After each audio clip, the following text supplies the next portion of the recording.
Habitants de Kinshasa et ses environs, pour la réussite de vos activités, BWB événementiel, c'est ce qu'il vous faut. Le service de qualité pour des événements exceptionnels. Bayeye, Willy Blanchard, c'est ce qu'il vous faut. Location, podium, structure scénique, lumière, son, table et chaises, il y a tout pour rendre vos événements exceptionnels. Contactez-nous au plus 243 89 89 11 903. BWB événementiel, c'est ce qu'il vous faut. N'oubliez pas de vous abonner sur Destiny of Africa, le destin de l'Afrique, pour naba nouvelles, pour naba biloño soda. Africa Michael. Destiny of Africa, the production studio, fantastic. Oh, so innovative. I love it. Destiny of Africa. Destiny of Africa, balobi. Production. Yemoko aza politique. Bola na masona biso awa ekoleka awa ko esunga pe lisusu bandeko la. I think it's absolutely fantastic. Absolutely fantastic. I cannot recommend it more. It's brilliant. Venez tout le monde, vous allez vraiment ébélé à Ozelaka émission Nabino parce que tu as apporté la Rabino information à la source, des informations qui sont vérifiables et vérifiées. C'est pourquoi vous allez ébélé Baïki à Kosabonara massivement la chaîne Nabiso Destiny of Africa Production. Le destin de l'Afrique, hein? Le destin de l'Afrique c'est entre nos mains, nous les Africains d'abord. Et je salue Lopez César là où il est depuis Australie, il est en train de me suivre depuis quelque part avec la famille. Je salue tout le monde, je salue Pichu Limia depuis Harare. Aujourd'hui, nous recevons pour vous, je dévoile déjà, hein, l'identité à Moutou. C'est déjà un homme de Dieu, une femme, une servante de Dieu. Vous allez comprendre de qui il s'agit dans cette émission. Le temps pour moi de... Yakoyebi Sabino Ninto sur l'émission Nelo. Vous excusez-moi pour le français. Nayabi ke bolingara mingi linga la posa langue nabino pour que vous compreniez les sous pe bana pe bazak mona baïba les sous comment est-ce que mon nabiso et le bamaka. Donc les lotos sur le thème nabiso c'est trop simple, vraiment simple hein, parce que ils ont le bamaka trop. Est-ce qu'un homme de Dieu, est-ce qu'un enfant de Dieu, digne un serviteur de Dieu peut-il servir faire la politique? Est-ce qu'il a servi Pembokanaï dans la politique? Est-ce que moto abanga nzambe akoki peut servir politique? Les autres ont la réponse tango to yeba parce que to yebi to mona ba tellement ba homme de Dieu oyo ba ça lance peu la politique. To yeba so ça ma beto pesa malamu. Déjà nous sommes avec la servante ici et dès l'entrée je dis un grand merci à Jean-C Amir. Derrière la caméra, c'est lui qui fait en sorte que tout va bien, tout le monde en aura escapino Bozali. Jean-C Amir, coup de chapeau, merci beaucoup de la part, il y a César Lopez. Je m'en vais directement dire un grand bonjour à mon invité qui est à côté de moi. Bonjour maman pasteur. Bonjour papa. Il y a beaucoup de gens qui sont basés au travers le monde, habité pour la première fois dans la chaîne Nabiso Destiny of Africa Nayambayo. Ah, où est-ce que nani? Yo go répondre bon bon. Kombo nanga Gloria Zoé Uchudi, naza pasteur. Et nzamba sungi ngai nazo salela pembo kana ndenge nanga moko. Ndenge na yo moko. Na repesa ba détails tout au long de l'émission parce que c'est beaucoup plus profond au moment tozo solo là. D'emblée na loba je suis dans la société civile et tozo talela bato bazo gérer mboka na li supenza kufungwama. Vous comprendre, hein? C'est vraiment une femme tout sur la noire, tout sur la noire. Mais est-ce que déjà dès l'entrée, est-ce qu'un homme de Dieu, une servante de Dieu peut faire la politique? Politique d'abord est zanini parce qu'avant le camion se faut la politique est zanini. Na que na classe ba ebisa biso que politique est za ko gérer cité. Si ko au retour nanga est-ce que mon Christ a ko gérer cité? Attends moi na muke wazane ko dit m'opposer question abi oui mais chrétien il faut à gérer cité pour makambo ke de liboso. Donc la question non ba monga na lobby un serviteur de Dieu un chrétien peut faire la politique. Mais aujourd'hui, surtout la politique, la biso, la gérance, la biso, la marambounion, est-ce que... Mais il y a des chrétiens également dans la politique, non? parce que au bazalaki parce que le gouvernement on peut que ne kala minta au bazali actuellement au bazaba chrétien oui bon nayebi ba o bayaki na poso ya bo chrétien au fur et à mesure to bandi ko découvrir bango to se rendre compte que on dirait bazali na bango ba chrétien te ba milati saka ilamba ki bo chrétien mais bazali na bango ba chrétien te mais ba misusu ba chrétien bazali ti lelo soko tali na kati ya milieu na bango omona ki ya beaucoup d'évolution na kati ya musala na bango et puis na kati ya politique bango bazo sala. Donc pour dire que on a des témoignages des serviteurs de Dieu, des chrétiens qui sont passés par quelque part et qui ont laissé leurs traces. Est-ce que vous connaissez au moins le nom? Non, ça il a bango publicité. Parce que ça malamu, il faut encourager ça malamu. Non, n'habitez quoi. Te na cité kombo na bango te, na préféré kolobana ndenge na nga moko. Partout où je suis passé en tant que société civile, j'ai quand même formé beaucoup de jeunes et j'ai quand même montré à beaucoup de jeunes comment se comporter na ndenge rosalela ko gérer mboka na biso. En tout cas, merci beaucoup. Vous comprenez que nous sommes devant l'homme de Dieu, hein, une servante très puissante. Et puis, Aza Maëlle, Azoui Balikambasolo Banabiso. Mais, Lelo Oyo, n'a pas de définir déjà politique. Du coup, moi, chrétien, c'est de définir en bien qui est un chrétien. Parce qu'il y a tout concilier l'utile à l'agréable, la politique et le christianisme. Parce que nous savions, hein, maman où tu réponds que c'est plus facile de demander à un enfant, c'est oui, mais qui est réellement un chrétien? Qui on appelle chrétien? Chrétien, eza muto babengi comme Christ. Muto apesa bomo inaye pa Yesu. Muto avanda na kati église ayokaka mateya. Mutu oyo ayebi soki otunie les bases, ba base oyo evandi na kati ya chrétienté na biso akoko peso yango nyonso. Ye wana nde mutu to bengi chrétien. Donc eza mutu moko oyo aza renouvelé na kati entendement na ye. Tozo se plaindre tout le temps que mboka ngo corruption eza makasi, muibi eza makasi, makambe eza makasi, nani adultère eza na niveau makasi. Donc moi si pour a évoluer na politique, il faut comme adultère, mobali pour évoluer, il faut à ça la corruption. To comme mona ba misusu bazaki na bango bien, ba komi ba PD, ba lesbienne pour ba continuer na politique. Bamisu bazali na bango bien ba exiger bango ba kota na ba loge pour ba koma ba politique. Mais moi je pense que mon Christ ya solo oya ndima yesu lokola mokonzi pe mobikisi. Mon Christ ya solo oya zana ba base ya bo christianisme na biso. Mon Christ ya solo oya yebi ko banga nzambe parce que ba lobi ko banga nzambe nde ebandeli ya sagesse. Oyebi que Bible eza ko bakise lobi que c'est pas sagesse que mutu atongaka ndako. Sans sagesse mboka ekoko tongama te. Sans sagesse district ekoko tongama te. Makambo malamu ekoko tongama te. Po bato bazali na sagesse neti ba Salomo balakisa différence. Yango tozoloba ke sagesse yango ezobandela wapi, ezobandela na kobanga nzambe. Kobanga nzambe mopagano akoko banga nzambe te. Mutu akobanga nzambe eza mutu andimela Yesu lokola mokonzi pe mobikisi, mutu oyo atambola selon ba prescrite ya loba nzambe. Net otuninga lobi, est-ce que vraiment cette personne là peut servir son pays en tant que politicien? Déjà que c'est une personne qui est sage, c'est déjà une personne qui craint Dieu, c'est déjà une personne qui a la connaissance ya makambo mokili, parce que na kati ya Bible est extraordinaire. Et là qui s'abisso économie, et là qui s'abisso droit, et là qui s'abisso makambo belé. Parce que ce qu'on a na kati ya ba loi na biso, otanga kaka, ce qu'on tangi be komona ka ezaneti verset biblique moromboe.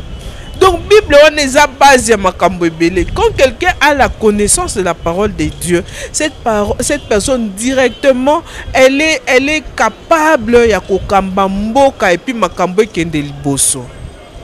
En tout cas, merci beaucoup. Naebi que vous êtes tellement ébélé, si vous avez la place nanga, nanga tika micro, c'est la question quoi.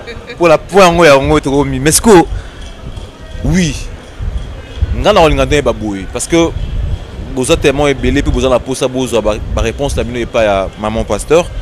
mais la politique yango moko balobi pour na la politique il faut la mutu moko ya motema mabe na habité on a caractéristique oyo homme politicien congolais appelé ça na congolais mon mboka za na mutu comment oyebi que Bible lobi que tant fondement eza ya kobeba mondimi ya kosala nini. Aujourd'hui le fondement de la République démocratique du Congo eza ya kobeba mondimi ya sala nini. To continuera ko kende ba nuit de prière toutes les semaines, tous les jours. To kendara mangenge à tout moment. Au moment où diable a utilisé Batumabé pour bébisa au fur et à mesure mboka. Nga par exemple pendant temps il y a ba élection, j'avais encouragé ba Salianzambe, j'avais encouragé ba ndimi o ba ebilo banzambe ba kende ko postuler. Parce que si les chrétiens, parce que Bible a moko lobby que tangu ba juste basé belé mboka zene sengo. Pona nini mboka na biso zane sengo te. Na verset biblique on a directement na répondre na oloba basali nzambe bandimi baza muke bazo sala politique. Parce que ceux qui bazaki ebele mbele biso nyonso tozane sengo. Lelo tozolela osimba koto oyo zo simba te. Okende na beni kuna soki babomi ote okufi na Ebola soki okende na Kinshasa bato ezo simba te bazo futa mate loko ezo simba te. Ça veut dire que chrétien oh Bible lobi qu'il est le sel et la lumière du monde aza na place na été.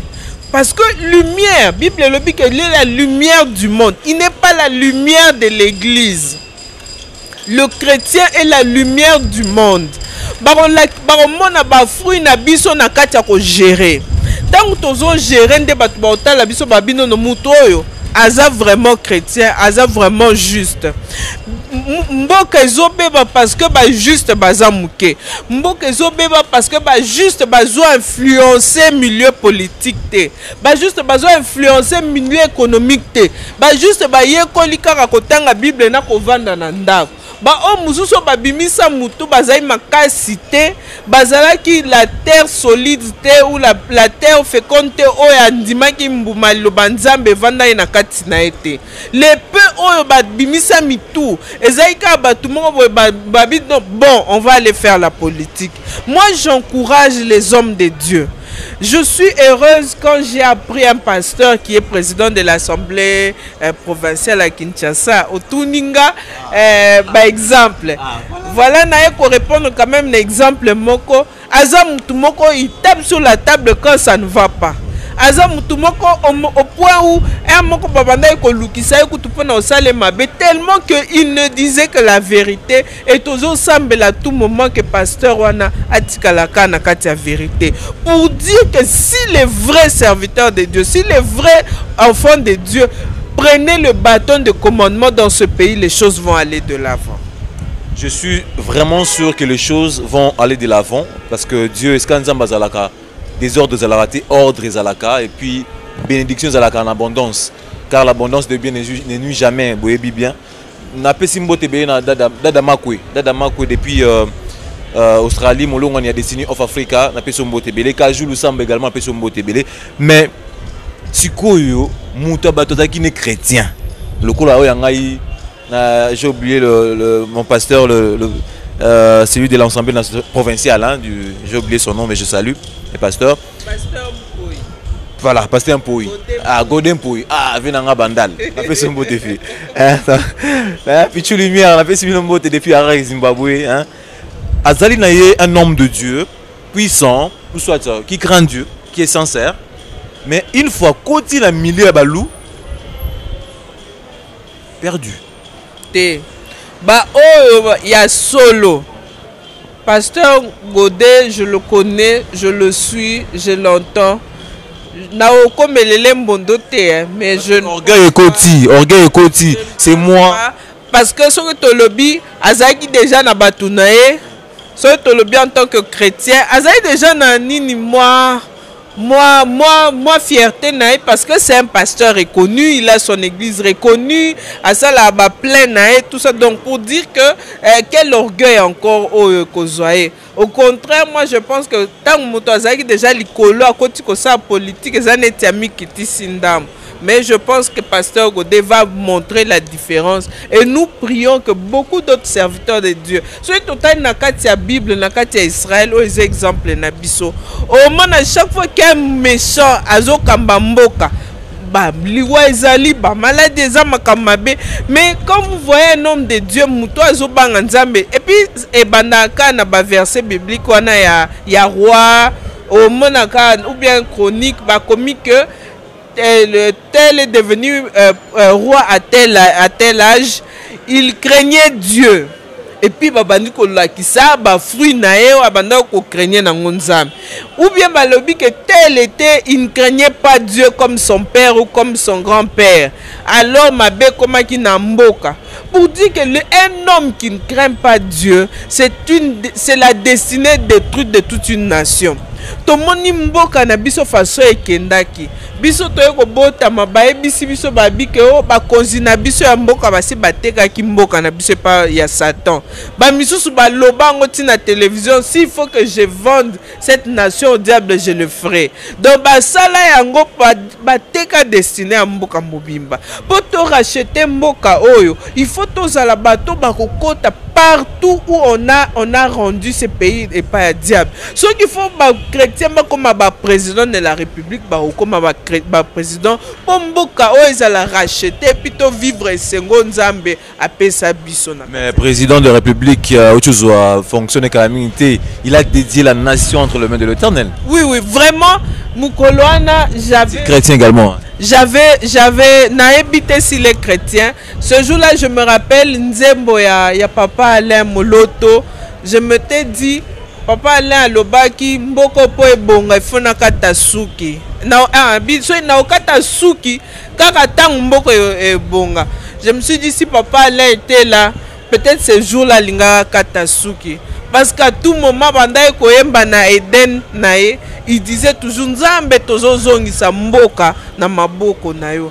Le jour papa Tshisekedi a télémi à l'obis Seigneur Jésus, je te donne la RDC. C'est même dans le monde spirituel, même dans tout ce qui va se passer, le Congo il a été rendu à Jésus-Christ par le premier citoyen. Donc ça veut dire que Makambo et Bandiko Bonga, il faut maintenant que nous les chrétiens tout affluer partout, tout se retrouver partout, tout se retrouver dans l'économie à Mboka, tout se retrouver dans la instance nyonso ya Mboka tout au monde na makambo et ko kende liboso pe mabe ko sila na Mboka na biso.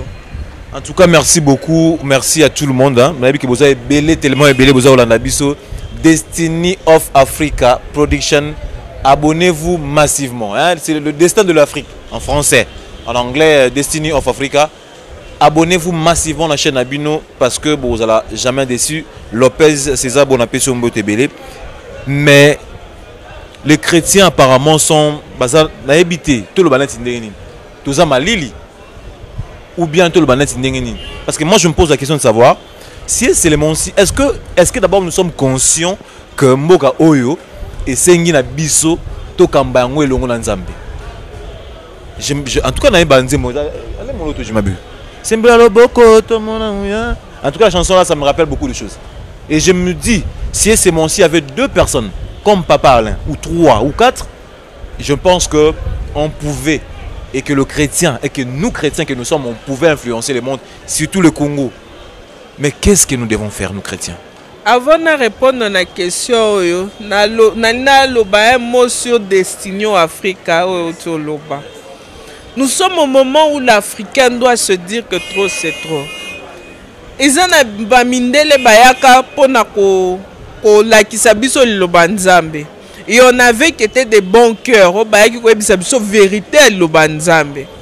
mais il y avait de ceux qui étaient venus pour regarder biso kaka totikala na ignorance totikaka ba colonie na bango toza neti ba bonobo na bango ba kopesa biso mwa litabe tolia ba betaka biso basaka na biso. Ce sont ces personnes là de mauvaise foi mutu bayi ko ebisa biso que au moni le banzambe lobi que le pauvre et le chrétien doit être pauvre, le chrétien doit dormir à l'église de lundi à samedi, le chrétien doit faire ceci.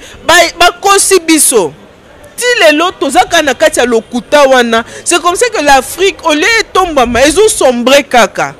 Parce qu'on nous a menti dès le départ. C'était des gens qui travaillaient très dur. Bien que Bazaki n'a capacité à consommer les choses faciles à Osala Moussala, mais avec les moyens de bord, c'était des hommes très forts. Tant Mindele Baekoya, Oya Mitema Malam Balaxi Biso le Banzambe bien, Ya Mitema Mabe Baeko Baby Sabiso en disant que t'es yo africain, il faut Zalaka pauvre, il faut Zalaka Mtema Mabe, il faut Zalaka Boyango Mboka, Ezo Kendeka na Mabe. C'est comme ça, nous chrétiens. Nous répondre à la question. Nous, chrétiens, nous devons apprendre la vraie parole de Dieu aux serviteurs et aux enfants de Dieu.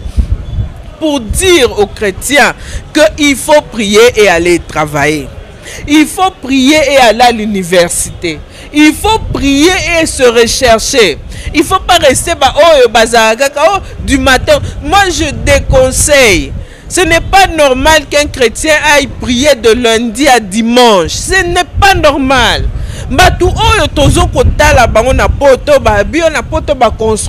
Les églises ne fonctionnent pas du 1er au 30. Il y a des jours, il faut que les gens travaillent pour Mboke Keneliboso. Comment est-ce qu'on peut faire un séminaire de 30 jours? Chaque jour, et les femmes mariées et les enfants qui vont à l'école. Donc, désordre. Au fait, Eza évangile Yamabe, n'appelons même pas ça évangile. Eza message Yamabe, ba yela ki biso po biso ba chrétien tous à la kaka neti distrait tous à la distrait to bana lukaka bible et le les béatitudes on ne comprend même pas c'est quoi les béatitudes. Nous les chrétiens nous devons nous lever en tant que lumière, en tant que sel, nous devons donner le goût à la politique. Oyebi ke soko ozana bonzambe na yo.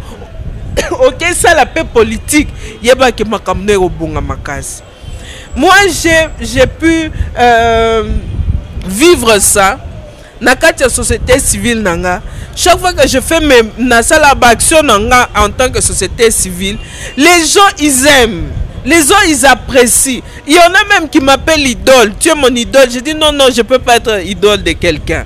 Les gens m'apprécient parce que je mets les principes de la Bible. Même si je dois dénoncer, même si je dois réclamer mes droits, je mets toujours les principes de la parole de Dieu et j'avance avec ça. Dieu a besoin des chrétiens qui vont s'élever. Il faut biso ba chrétiens tout affluer siko. Lilo banzambo ba yekoli sibiso ça fait des années. Toye koli lo banzambe tokoli ba église ekoli. Maintenant, on doit être libéré. C'est ça même le renouvellement de l'intelligence qui va faire que mutu azo souka kana niveau le nom de Jésus te mutu pe akomi ko influer place azali. Na musala azaba yebi ki aza musala nzamba za chrétien. Na nzela zotambo ba yebi ki aza chrétien. A kotiti na politique aza chrétien. Donc place nyonso so balingi ba tricher abi te na ko tricher te na ko avancer. Je vais donner un témoignage. Moi j'ai fait la médecine.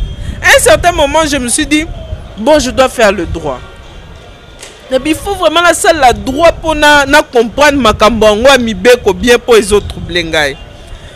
Na sololi na conseil nangai na touni na bien est-ce que je peux faire le droit? Ah bien maman, tu peux faire le droit. Oh, yuza no maïle, ngana na bakop, biso toza ba politique na Congo wa, je peux juste t'amener en L1.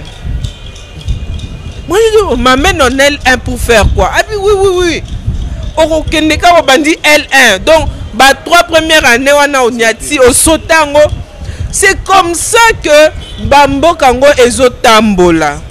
Beaucoup de gens, des diplômes politiquement acquis, oyo mutu ayeka kaboya sombi ba bulletin ba diplôme nyonso oyo et puis à se retrouver ba mon master. mais si on retourne au tanga qui wapia oye bisote parce que tikala au tanga te. C'est un exemple, on a zopesa ngana boyaki. J'ai dit je veux commencer à partir de G1. Comme ça na yeba nyoso tina aussi lisa d'une manière honnête na zu diplôme. C'est ça même un chrétien. Ba chrétien mususu mona ah wana vrai cop penza. Vrai cop, c'est comme un proche qui me disait maman, wana vrai cop ma passé, vrai cop ke kamba moko au sali 2 ans 6 3 mamoko alongi na epi to sole maso mususu. J'ai dit mais ceux qui continuent comme ce sont des choses à dénoncer. Un chrétien qui se retrouve devant une telle situation doit dénoncer pour dire non. Pourquoi je dois tricher? Pourquoi je vais me laisser corrompre? La corruption elle est arrivée à un niveau il y a l'icolo. Même les pasteurs ils se laissent corrompre. Mais oui effectivement, mais maintenant qu'on se le dise. C'est là qu'on a expliqué aux corruptions à niveau nini. Yo, bozami balé boye kotalanga. Moi, je suis pasteur dans mon bureau. Yo, oye, opesi protocole nanga $100. Oh, mususu apesi $10. Na okoti sana. $100. O moni te que ça corruption. Wow.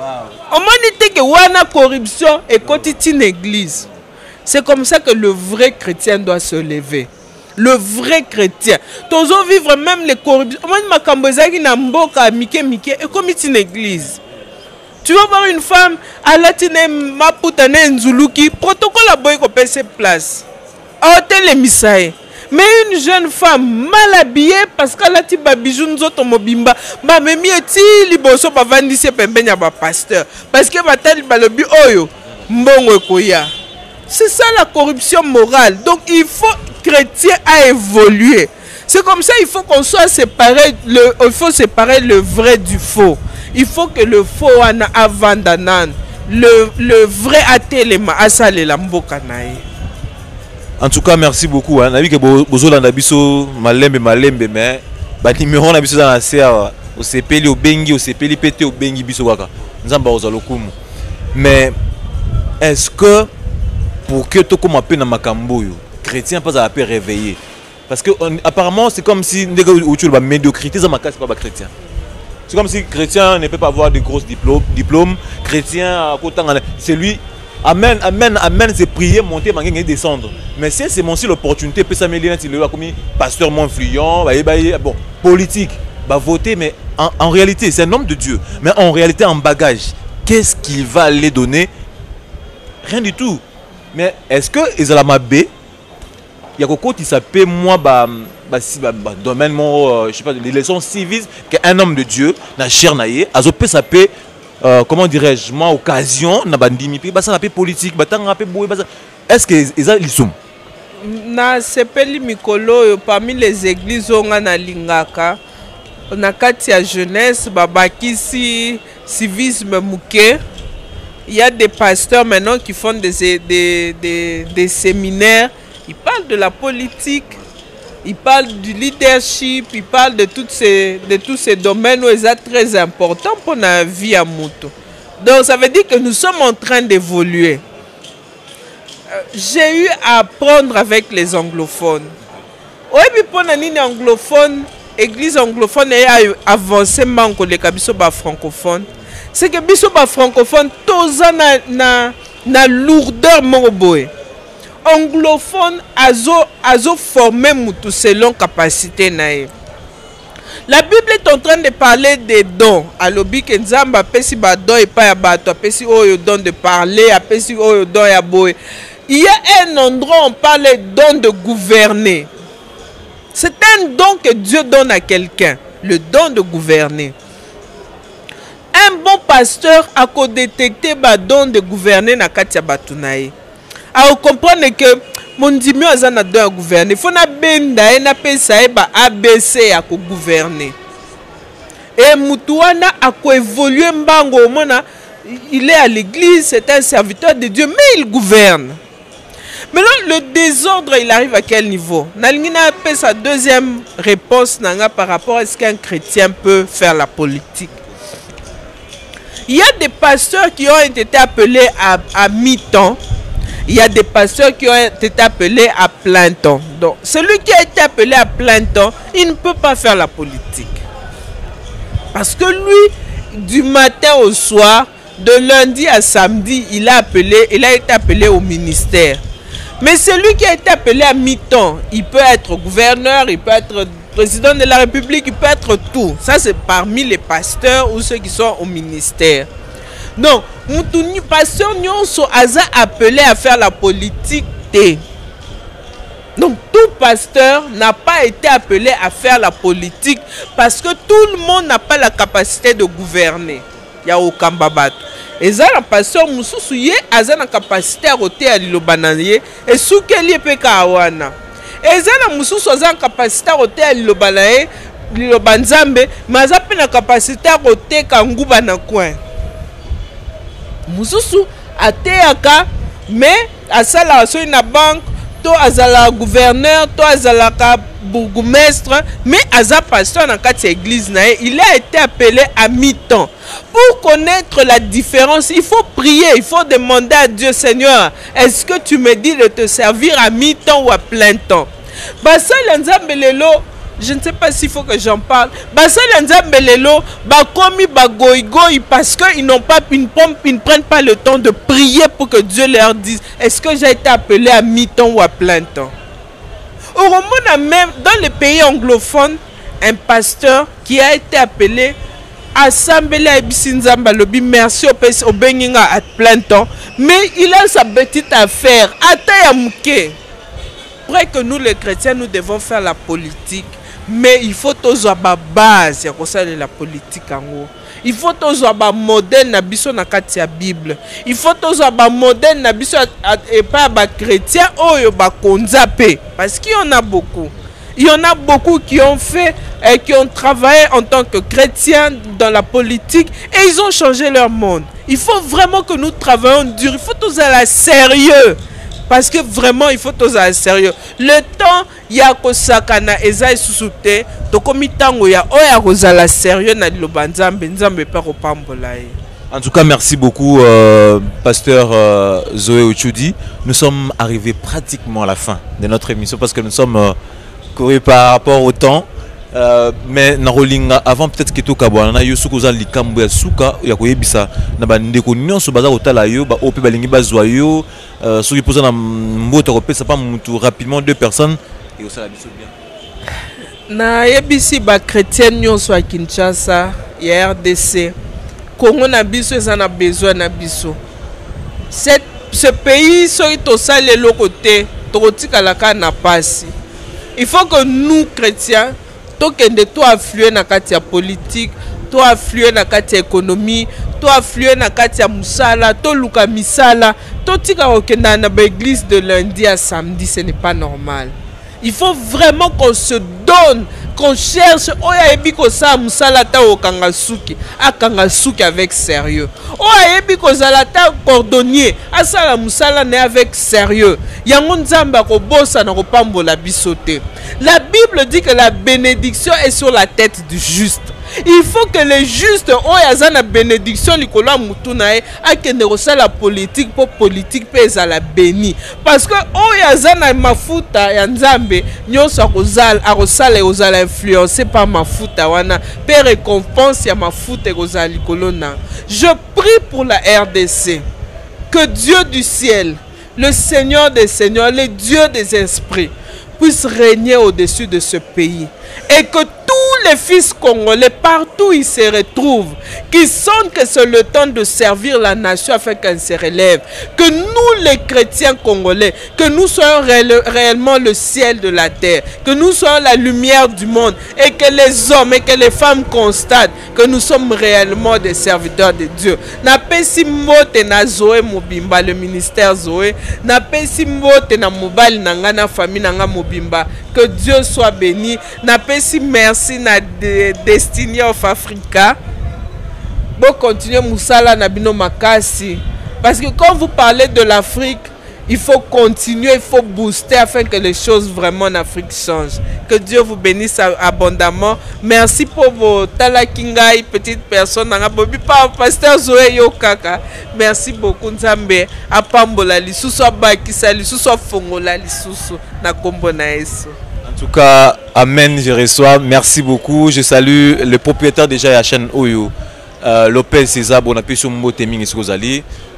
Tout comme pratiquement dans souka. Je n'ai dit que si j'ai Oyo, ils ont l'angoisse bela koloba. Mais tout ça buté par le temps parce que vous avez que TV, ils attendent.